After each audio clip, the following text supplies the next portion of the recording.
अपूर्व भाव से महाराज भगवान ने कहा, गंगा तुम चिंता न करो, मेरे दो तटों के ऊपर केवल मेरा एक ही स्वरूप प्रकट हुआ है, लेकिन तुम्हारे तट पर तो मेरे दोनों ही अचिंत्य स्वरूप प्रकट होंगे।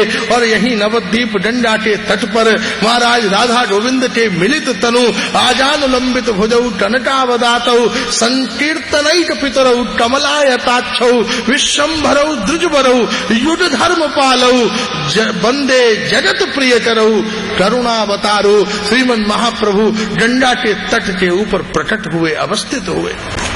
इसलिए है जो गंगा जी की मंगल धारा है, इसकी परम पुनीतता, पवित्रता और इसका परम आस्वादन, जब इसमें आप प्रवेश करें तो महाप्रभु का स्मरण करें। ये महाप्रभु का अन्न का प्रसादी जल है, बावन भगवान का चरणामृत, लेकिन महाप्रभु का अपूर्व अन्न प्रसादी जल है, जिसमें डूब डूब कर, कूद कूद कर, तैर तैर कर श्रीमन महाप्रभु आस्वादन करते थे। जीवन के अत्यंत आनंद में महाप्रभु जब बच्चे थे तो गोता लगा कर जाते, कोई वृद्धा नहा रही होती तो उसका चरण पकड़ लेते, बूढ़ी कहती, अरे मेरा सची पुत्र मेरा चरण छोड़, मेरा चरण छोड़। बोले अम्मा एक ही शर्त पर छोड़ूंगा, एक बार कृष्ण बोल, कृष्ण बोल। मेरे हाथ जब जकड़ जाते हैं ना तो बिना कृष्ण नाम लिए वो खुलते ही नहीं है। बड़ी नास्तिक बुढ़िया थी, अच्छा ले बाबा कृष्ण बोल दिया, कृष्ण बोल दिया। अब अभी एखुनी हम अपना के छाड़े दीवे, आपने बोले कृष्ण बोले, कृष्ण बोले। तो महाराज महाप्रभु का जो बाल चांचल्य था, महाप्रभु की जो यौवन लीला थी और महाप्रभु की जो संन्यास लीला थी, उन तीनों का जो परम प्रयोजन था, सार था, उद्देश्य था, उनके संपूर्ण सरसार लीलाओं का परिवेश और प्रकाश था, उसका एकमात्र मूल कारण केवल कृष्ण भजन की प्रवृत्ति, श्री कृष्ण भजन का स्वभाव, श्री कृष्ण भजन का जीवन, श्री कृष्ण नाम जीवन का संपूर्ण सार तत्व होकर प्रकाशित हो, यही महाप्रभु का कृपा अमृत था। इसलिए हेन कृष्ण नाम यदि लोय बहुबार, तथापि यदि ना बोहे अश्रुधार, काहुला जानिबे अपराध साक्षोय प्रचुर, कृष्ण नाम बीज मात्र ना होय अंकुर। इसलिए जो कृष्ण नाम है वो बीज मात्र है। अभी कथा सुनते सुनते नींद आ रही है, अभी नाम लेते लेते अभिमान प्रकट हो रहा है, अभी नाम लेते लेते हमारा मन इधर, किसी की जरूरत नहीं, आप स्वयं साक्षी हैं। बीमार आदमी स्वयं थर्मामीटर लगा लेता है, देख लेता है कितना बुखार है। आप खुद अपना थर्मामीटर लगाइए, आप खुद अपना मेजरमेंट कीजिए, आप खुद अपना वजन तोलने वाली मशीन पर खड़े होकर हम अपना वजन खुद कर लेते हैं। आप खुद ये अनुसंधान कीजिए कि माला हाथ में लेकर श्री कृष्ण के चरणार बिंद में जाते हुए हमारा मन कहाँ है, हमारी बुद्धि कहाँ है, हमारी चेतना कहाँ है, हमारी प्रकृति कहाँ है, और वो इधर उधर है। तो आप सावधान हो जाइए, हम जीवन से भटक रहे हैं, हम सत्य से दूर हो रहे हैं, हम आनंद से वंचित हो रहे हैं, उसे नियंत्रित कीजिए। स्टीयरिंग फेल हो जाए तो गाड़ी लक्ष्य की ओर नहीं गड्ढे में गिरा देती है। ऐसे ही आपका जो ज्ञान है, आपका जो सत्व है, वही आपका नियंता है और धर्म ही आपका मार्ग है और कृष्ण ही आपका लक्ष्य है। इसलिए ध्यान रखिए कि आपका जीवन धर्म के मार्ग पर चले और श्री कृष्ण के चरणार बिंद तक पहुंचे। इसलिए भजन करते समय अपने जीवन का स्वयं निरीक्षण करिए। मन इधर से उधर ले जाएगा, लेकिन उसको नियंत्रण करिए, उसे पकड़िए, उसे बस में कीजिए और बहुत श्रद्धा से, बहुत मर्यादा से, बहुत रुचि से हरे कृष्ण कृष्ण कृष्ण हरे हरे, हरे राम राम राम हरे हरे। महाराज जब तक यह संकल्प वृत्ति जीवन में उदित नहीं होगी, वास्तव में इस मनुष्य शरीर को शाश्वत और सनातन आनंद की प्राप्ति नहीं हो सकेगी। उसी आनंद के परम हेतु कौन है? श्रीमन महाप्रभु। और महाप्रभु के अन्यतम महापुरुष भक्त कौन है? कृष्णदास कबीराज। वो कृष्णदास है जिनका नाम ही कृष्णदास है, लेकिन जिनका नाम कृष्णदास नहीं है, जिनकी स्थिति कृष्णदास है। दोनों के नाम तो कैसे कैसे होते हैं, प्रकृति उससे भिन्न होती है, अलग होती है, लेकिन यह जो कृष्णदास है इनकी प्रकृति भिन्न नहीं है, ये इनकी स्वभाव का संबोधन है। ये इनकी वृत्ति का संबोधन है, ये इनके स्वभाव का संबोधन है। चैतन्य चरित्रामृता, ये किसकी गाथा है? चेतना की। चैतन्य चेतना वृत्ति ब्रह्म आनंद मूर्तया। इसको महाराज अपूर्व भाव से सुमेधु दास जिसका गान करते हैं। ये चैतन्य चरितामृत क्या है? चेतना का आनंद है। चेतना के आनंद की परावृत्ति कब होती है? जब जीव संपूर्ण भाव और प्रक्रियाओं से मुक्त हो जाता है। ऐसी मूर्छा जो परम होश के बाद जागृत हुई हो। चैतन्यता जीवन के परम ज्ञान की मूर्धा, जीवन का बहुत होश, जब आपने जागृत होकर होश में रहकर उस चेतना को प्राप्त किया। इसलिए आज महामंत्र जप रहे बड़े बड़े विद्वान, बड़े बड़े महापुरुष, बड़े बड़े साइंटिस्ट, बड़े बड़े डॉक्टर, एडवोकेट, हमारे वकील साहब दुग्गल जी कितने बड़े वकील हैं, सब पढ़े लिखे लोग हैं। हमारे लाला बड़े रोज टीचिंग करते हैं, इतने विद्वान महापुरुष हैं।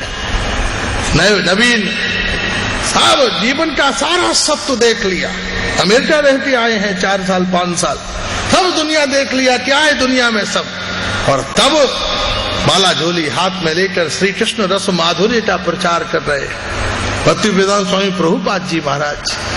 और उसके बाद सब जितने भी महापुरुष हैं 500 मंदिरों में जाकर देखिए, और संपूर्ण गौड़िया संप्रदाय का भगवत तत्व, हमारा संपूर्ण गोविंद गोधाम, जीवन के सत्व में समर्पित होकर राधा गोविंद महाराज और वहां की गौ सेवा, गौ साधना, ये इनकी चेतना है। क्या जरूरत है इनको यहाँ 1200-1400 आदमियों को इकट्ठा चलते, हर आदमी इतना थका हुआ है ट्रेनों में और उसमें यहाँ वहां सब आपको क्यों ला रहा है? ये इनकी कोई आसक्ति नहीं है जो इनका, ये खुद चाहे तो 4 दिन इकट्ठे होके न्यूयॉर्क घूमे आए, ऑस्ट्रेलिया घूमे आए, जर्मनी हुआ है, जहाँ यूरोप एशिया में जहाँ मर्जी हो ये चले जाए, फिर भी आप सबको यहाँ लेकर आ रहे हैं। यह क्या है? चैतन्यता, ये जागृति।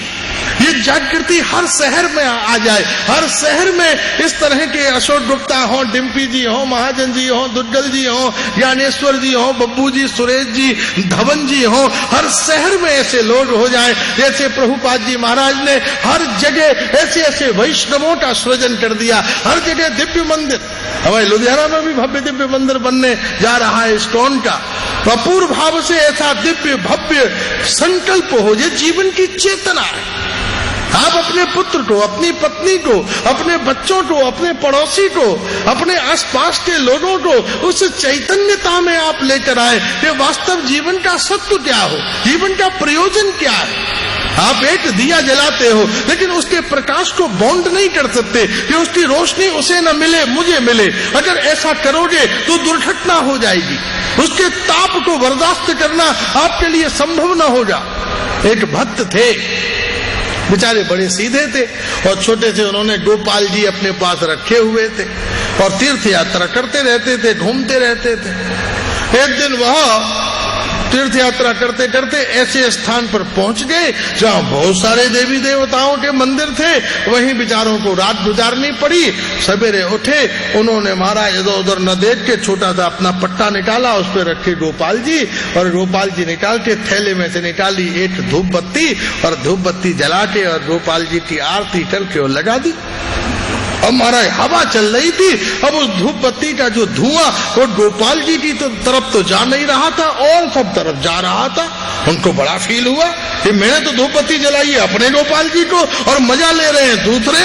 उन्होंने कहा ये कदापि संभव नहीं है। उन्होंने अपना दुपट्टा ओढ़ लिया और दुपट्टे से गोपाल जी को ढककर और सारा धुआं बंद करके और हाथ की ऐसी नली बना दी कि धुआं गोपाल जी की नाक में ही जाए। जब सबरी धूप बत्ती जल गई वो धुआं हो गया अंदर इकट्ठा, और जब सबरी धूप बत्ती जल गई तब महाराज जब पीताम्बर उठाकर शीशा देखा तो अपना मुंह काला हो गया, सारा धुआं उनके ही मुख के ऊपर व्याप्त हो गया। तो जब किसी झपट वस्तु को किसी एक सूत्र में बांधा जाता है तो हम उसकी ऊर्जा को बर्दाश्त नहीं कर पाते। सुगंध सबके लिए है, सूर्य सबके लिए है, ऐसे ही कृष्ण भी किसी सबके हो सकते हैं। सब ये कहें कि तुम्हारे भी हैं, तुम्हारे भी हैं, मेरे भी हैं, लेकिन श्री कृष्ण रस माधुरी सबका संपोषण करे, सबका संचालन करे, सबके अंदर उस रुचि को जन्म दे। ऐसी चैतन्यता जहां जन्म ले ले, यही कृष्णदास कबीरदास का प्रयोजन है। ग्रंथ लिखवा करे कृष्णदास संकल्प, कृष्ण प्रेमेर ग्रोहे ग्रोहे होए विलास इति भावद्वैत। मन के अंदर कृष्णदास कबीरदास के ये भावद्वैत की रस भाव वृत्ति है कि घर घर में श्रीमन महाप्रभु का सृजन हो, श्रीमन महाप्रभु का प्रकाश हो, श्री कृष्ण प्रेम रस माधुर्य की गाथा का सृजन हो। ये जीवन की चैतन्यता है। आप सत्संग में बैठे हो, ये जीवन की चैतन्यता है, ये चेतना हमको प्राप्त हो। आज पूरी दुनिया में 1% लोग भी नहीं है जिनके पास ये चैतन्यता है। कितने लोग हैं पब में और क्लब में और डांस रूम में और नशे की बुरी आदतों में और न जाने कैसी कैसी दुर्व्यसनों में पड़े हुए, अरबों खरबों की संख्या में, जिनके बाप दादाओं ने कभी कृष्ण नाम नहीं सुना, जिनके पास दूर दूर तक भक्ति का कृपा का कोई कणिका नहीं है। पूरे का पूरा मोहल्ला ही दुर्व्यसन में डूबा हुआ है। हम सब सौभाग्यशाली हैं। इतने भयंकर अकाल में जहां जल की बूंद न हो, वहां हम गंगा के तट पर बैठे हुए हैं। जहां जीवन में दूर दूर तक भक्ति का संदर्भ नहीं है, वहां हम श्री कृष्ण रस माधुरी का आस्वादन कर रहे हैं। ये भगवान की महती कृपा है। इसलिए कृष्ण प्रेम रस की प्राप्ति की जो चेतना है वही चैतन्यता है। आपकी जो चैतन्यता है, आपका जो स्पंदन है, आपकी जो उर्वरा सत्व है, जो आपका वास्तव में संकल्प शक्ति है, आपके जीवन की जो परावृत्ति है, वही चैतन्य है। इसलिए चैतन्य चरितामृत, चेतना का जो चरित्र है वही अमृत है। तो चेतना का चरित्र है, जो सुषुप्ति का चरित्र है। आपका चरित्र 100 साल में 50 साल तो हमने सोने में निकाल दिए, उस 50 साल का क्या चरित्र है? कुछ नहीं। तो सोते निकाल दिए, उसकी क्या स्टोरी? स्टोरी है उस जीवन की जो जाग कर बिताया। ऐसे ही वो चेतना की कथा है जो आपने जीवन को बिताया। कथा का है कि कितनी देर आपने बाथरूम में, कितनी देर नहाने में, कितनी देर खाने में, कितनी देर सोने में, कितनी देर चलने में 24 घंटे का समय बिताया, उसका कोई सृजन नहीं है। कथा है उस बात की जो आपने दूसरों के लिए बिताया, जो श्री कृष्ण भजन में बिताया। इसलिए जीवन कितना है? जीवन 100 साल का नहीं है, जीवन है उतना जितना जगा हुआ है, जितना जागृत है, जितना चैतन्य में है, उतना जीवन है। उसके अलावा तो व्यर्थ है सारा जीवन। 100 साल के जीवन में से आप उतना टाइम निकालिए जो आपने वास्तव में चैतन्यता में बिताया है, चेतना में बिताया है। मुश्किल से 1-2 साल भी निकल आए तो समझ लेना बहुत बड़ी बात हो जाएगी। कितनी देर बिताया? 24 घंटे में कितनी देर कथा सुनी, कितनी देर भजन किया, कितनी देर दूसरों के हित के लिए हमने सोचा। वह जो तत्व है वह जीवन है। उसके बाद सब व्यर्थ है, सब बेकार है। इतना बड़ा 40 किलो का आप तरबूजा बाजार से खरीद के लाते हो, उसका लाल दूधा एक तरफ रखो और छिलका तोलो तो महाराज 40 किलो में से 28-29 किलो का तो छिलका ही है जो निकाल दिया। लाल लाल दूधा कितना है? इतना सा।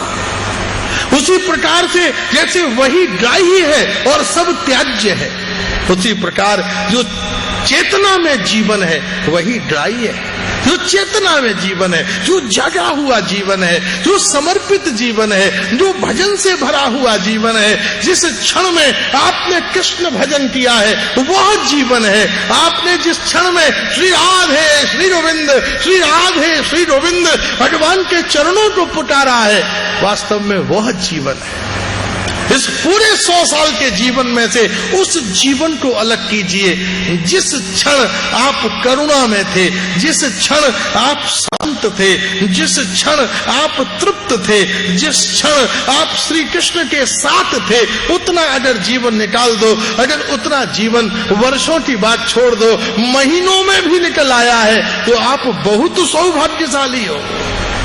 अगर उतना जीवन, महीनों का भी उतना जीवन है आपका, तो आप अत्यंत सौभाग्यशाली हो, बधाई के पात्र हो, श्री कृष्ण कृपा के योग्य हो।